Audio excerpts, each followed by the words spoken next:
સુરત શહેર યુથ કોંગ્રેસ દ્વારા કોંગ્રેસ ભવન ખાતે યુથ કોંગ્રેસનો રાષ્ટ્રીય પ્રોગ્રામ યંગ ઇન્ડિયા બોલ સિઝન 5 લોન્ચ કરવામાં આવ્યો હતો। આ દરમિયાન યંગ ઇન્ડિયાના બોલ કાર્યક્રમનો વિડીયો અને પોસ્ટર પણ લોન્ચ કરવામાં આવ્યો હતો। સુરત શહેર યુથ કોંગ્રેસ દ્વારા યંગ ઇન્ડિયા બોલ સિઝન 5નું લોન્ચિંગ કરાયું હતું। આ પ્રસંગે સુરત શહેર યુવા કોંગ્રેસના પ્રમુખ મેહુલ રાયકા જણાવ્યું હતું કે ભાજપે બેરોજગારી દૂર કરવા દર વર્ષે 2 કરોડ નોકરી આપવાનું વચન આપ્યું હતું, પરંતુ વાસ્તવિકતા એ છે કે છેલ્લા દાયકામાં મોદી સરકાર 2014માં સત્તામાં આવી ત્યાંથી નોકરી માટે અરજી કરનારા ઉમેદવારોમાંથી માત્ર 0.3%ને જ સરકારી નોકરી મળી છે। એટલે કે દર 1000 અરજદારોમાંથી માત્ર 3 લોકોને જ કાયમી સરકારી નોકરી મળી હતી।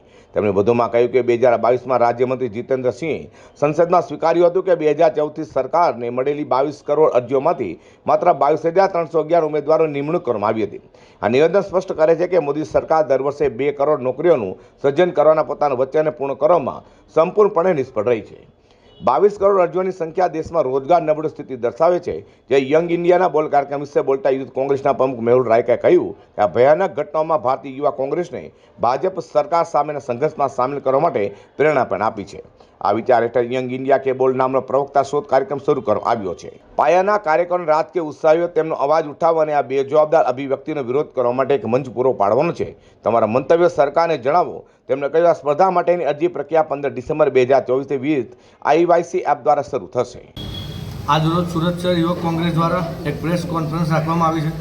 આ પ્રેસ કોન્ફરન્સની અંદર યંગ ઇન્ડિયા બોલના કાર્યક્રમનું પોસ્ટર અને વિડીયોનું લોન્ચ કરવામાં આવ્યું છે।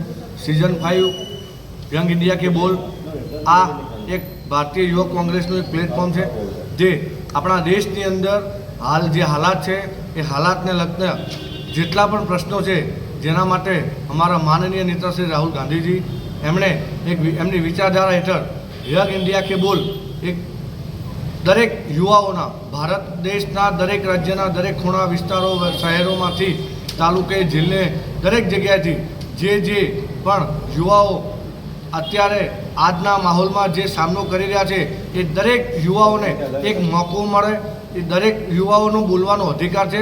ભારત દેશ લોકશાહી દેશ છે। આમાં જ્યારે પણ સૌથી વધારે આ દેશમાં સૌથી વધારે કોઈની સાથે કોઈ ઘટના બની હોય તો આ દેશના યુવાઓ છે।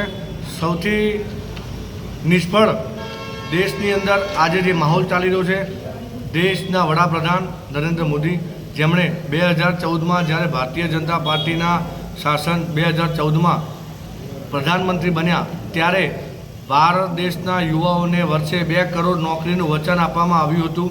તેમાં ભારતીય જનતા પાર્ટી અને દેશના વડાપ્રધાન નરેન્દ્રભાઈ મોદી તમામ સખત રીતે આ યોજનામાં નિષ્ફળ છે। સુરત યુથ કોંગ્રેસ દ્વારા યંગ ઇન્ડિયા બોલ સિઝન 5નું લોન્ચિંગ કરાયું તે પ્રસંગે સુરત શહેર યુવા કોંગ્રેસના મીડિયા કોઓર્ડિનેટર અને મહામંત્રી ફાઇઝલ રંગોની સહિતના કાર્યકરો ઉપસ્થિત રહેવા પામ્યા હતા। Bureau report G24 news.